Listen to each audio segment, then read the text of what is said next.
एक बार एक साधु से सम्राट बहुत प्रभावित हो गया। जापान की घटना है। जब भी सम्राट अपने घोड़े को लेकर अपने राज्य का चक्कर लगाने के लिए निकलता तो साधु को रोज देखता। वह साधु एक वृक्ष के नीचे बैठा रहता, अपनी मस्ती में मस्त, कभी बांसुरी बजाता, कभी नाचता, कभी कोई गीत गुनगुनाता तो कभी चुपचाप बैठा रहता, आकाश के तारों को देखता रहता। सम्राट भी जब उसके पास से अपने घोड़े पर सवार होकर निकलता तो वहां पर एक बार जरूर रुकता। उस साधु को देखे बिना उससे नहीं रहा जाता था। छुपकर वो साधु की मस्ती को देखता और फिर वहां से चला जाता। धीरे धीरे इतना रस आने लगा उस साधु में कि समय कब बीत जाता था उसे पता ही नहीं चलता था। वह सम्राट चुपचाप एक झाड़ी के पीछे छुपकर उस साधु की मस्ती देखा करता। उस साधु की मस्ती ऐसी थी कि सम्राट जब उसे देखता तो वह भी मस्त होकर अपने घर लौटता। यह रोज का काम हो गया था। एक दिन वो सम्राट इतना भाव विभोर हो गया कि उस साधु के चरणों में गिर पड़ा और कहा कि महाराज, यहां मैं अब आपको और नहीं रहने दूंगा। वर्षा करीब आ रही है, इस वृक्ष के नीचे आप बारिश में कैसे रहोगे? मेरे महल में चलो, मुझ पर कृपा करो, मुझे इस सेवा का अवसर दो। ये सुनते ही वह साधु उठ खड़ा हुआ और अपनी झोली उठा ली और कहा कि चलो। यह देखकर सम्राट को बड़ा सदमा लगा। सम्राट कह तो रहे थे कि महल चलो, लेकिन प्रसन्न होता यह सुनकर के कि फकीर अगर कहता कि कैसा महल, कहाँ का महल, हम जहां हैं वही मस्त हैं, हम महल वगैरह में नहीं रह सकते, हमने तो कपड़ों को त्याग दिया है। सम्राट के मन में ये सब सुनने की इच्छा थी। अगर साधु ने कहा होता तो सम्राट उसके पैरों पर गिरकर कुछ और विनती कर लेता, लेकिन साधु तो तुरंत चलने को तैयार हो गया था। सम्राट थोड़ा सदमे में आ गया। उसने सोचा कहीं मैंने कोई गलती तो नहीं कर दी, इस आदमी ने मेरे साथ कोई चालबाजी तो नहीं की, यह कोई महल में घुसने का तरकीब तो नहीं लग रहा। यहां पर बैठकर बांसुरी बजाता रहा, कहीं इसका बांसुरी बजाना, मस्ती में नाचना कहीं मुझे फंसाने के लिए कोई तरकीब तो नहीं है, कहीं मछली को फंसाने के लिए कांटा तो नहीं फेंका गया था, फालतू ही चक्कर में पड़ा।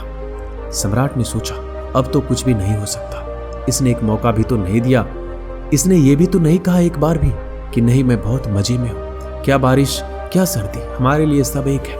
सम्राट ने सोचा क्या साधु है, ये आराम की बात आते ही तुरंत ही हाँ बोल दिया। सम्राट के मन का सारा भाव भी खत्म हो गया। सम्राट ये सब सोच रहा था कि वह साधु तब सम्राट के घोड़े पर चढ़कर बैठ गया और सम्राट को जिंदगी में पहली बार पैदल चलना पड़ा, जबकि साधु बड़े मजे से घोड़े पर बैठकर जा रहा था। सम्राट के दिल को बड़ी चोट लगी। यह तो मैंने बड़ी जल्दीबाजी कर दी, मुझसे बड़ी गलती हो गई। लेकिन सम्राट अब अपनी बात से पलट भी नहीं सकता था क्योंकि वह वचन का पक्का था। सम्राट ने सोचा कि यह भी महल में पड़ा रहेगा, इतने लोग तो पड़े हैं, यह भी पड़ा रहेगा, क्या फर्क होगा।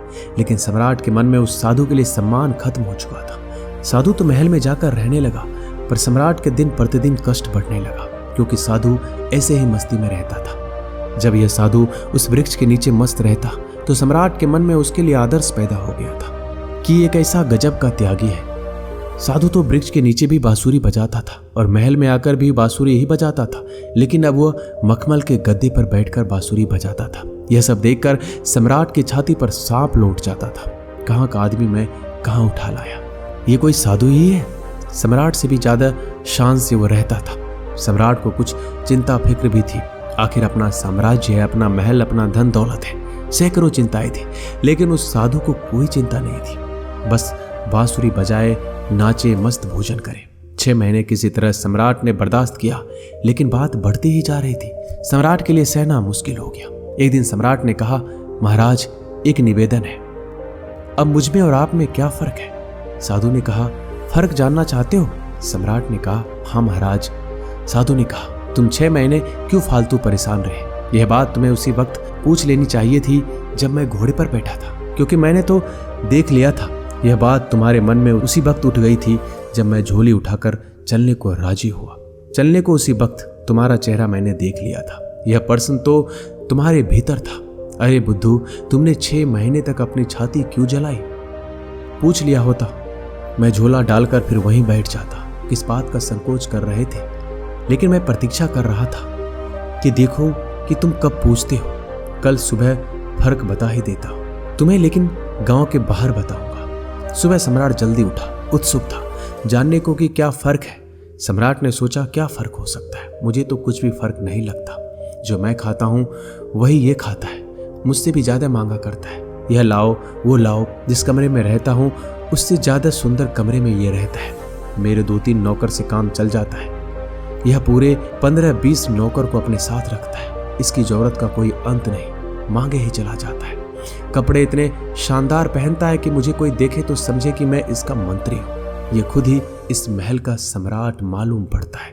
कम से कम महल के बाकी लोग मुझसे डरते हैं। इसकी आंखों में तो डर नाम की कोई चीज नहीं है। बस पूरे दिन किसी चिंता की मस्त बांसुरी बजाता रहता है। आज मैं भी देखूं कि क्या फर्क बतलाता है। सम्राट सुबह सुबह साधु के कमरे में पहुंच गया। वहां जाकर देखा तो साधु ने वही पुराने कपड़े पहने हुए थे जो उस वृक्ष के नीचे बैठकर पहनता था। उसी झोले को अपने हाथ में उठा रखा था और दूसरे हाथ में बांसुरी लिए तैयार खड़ा था। सम्राट ने कहा, चलिए महाराज। दोनों महल के बाहर निकल आए। चलते चलते गांव की नदी पार हो गई। कुछ देर बाद गांव के बाहर भी आ गए। सम्राट ने कहा, अभी और कितना चलना है? साधु ने कहा, बस कुछ और देर चलते हैं। सुबह से दोपहर हो गई। सम्राट ने कहा, बस अब और आगे नहीं जाना, आपको जो कहना है यही कहो। साधु ने कहा, मैं तो आगे चलता हूं, तुम चलते हो या नहीं? सम्राट ने कहा, मैं कैसे चल सकता हूं? मेरी महल, मेरी बीबी, मेरे बच्चे, मेरे धन दौलत सब कुछ मुझसे जुड़े हुए हैं। मैं तुम्हारी तरह फकीर थोड़ी ना हूं जो किसी बात की कोई चिंता नहीं है। साधु ने कहा, बस यही फर्क है तुम में और मुझ में। मैं कहीं भी जा सकता हूं, तुम नहीं जा सकते हो। मैं हर परिस्थिति में खुश रह सकता हूं, लेकिन तुम नहीं। जब मैं वृक्ष के नीचे रहता था तब भी मस्त रहता था और अपनी जिंदगी के एक एक पल को जीता था। जब मैं तुम्हारे महल में चला गया वहां भी मैंने अनमोल जीवन के एक एक क्षण को पूरी मस्ती और खुशी के साथ जिया। अब जब मैं कहीं और चला जाऊंगा तब ऐसे ही जीऊंगा। हम जहां जिस वक्त रहते हैं पूरी तरीके से वहीं रहते हैं। हम ना तो अपने बीते हुए कल के बारे में सोचकर पश्चाताप करते हैं, ना ही भविष्य की चिंता करके अपने वर्तमान को खराब करते हैं। हम तो बस आज में जीते हैं, क्योंकि हम समझ चुके हैं कि जीवन तो आज में है, अभी इसी पल को जीने में है। बस यही छोटा सा फर्क है तुझ में और मुझ में। तुम्हें परिस्थितियां चलाती है और हम परिस्थितियों को चलाते हैं। तुम खुश रहोगे या दुखी रहोगे तुम्हारे आसपास होने वाली घटनाओं पर निर्भर करता है, लेकिन हमारे लिए यह घटना जिंदगी के सफर का एक हिस्सा मात्र है। अचानक सम्राट को महसूस हुआ कि ये मैंने क्या कर दिया। इतने अद्भुत आदमी को गवा दिया। 6 महीने इसके साथ सत्संग भी नहीं कर पाया। सत्संग करता भी क्या खाक, मेरा मन तो इसी में चल रहा था। ये तो एकदम साधारण आदमी है।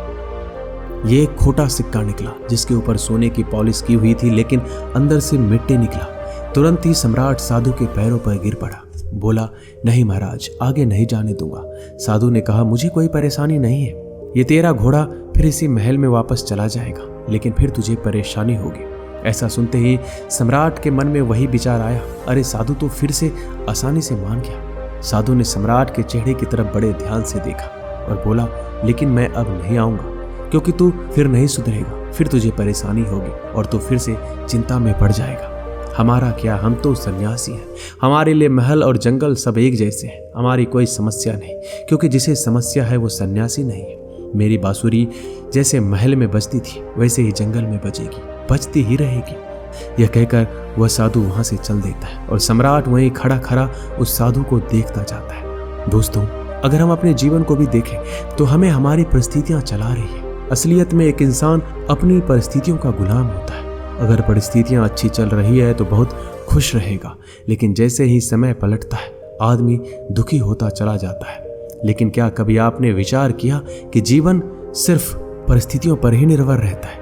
क्या आदमी अपने परिस्थितियों से उठकर एक नया जीवन को देख सकता है, अपने स्वरूप को पहचान सकता है? जरा इस बारे में जरूर सोचना। आखिर में आप पाओगे कि तुम भी अपनी परिस्थितियों से बाहर निकलकर एक नए स्वरूप को, एक नए जीवन को देखना तो चाहते हो, लेकिन तुम्हारी परिस्थितियां तुम्हें बार बार पीछे खींच लेती है। तुम परिस्थितियों के गुलाम हो चुके हो। तो कोई तो रास्ता होगा हमें उन परिस्थितियों से बाहर निकालकर एक परम आनंद वाले जीवन से साक्षात्कार करा दे। ऐसा कौन सा तरीका है? खुद से चिंतन करना, सोचना।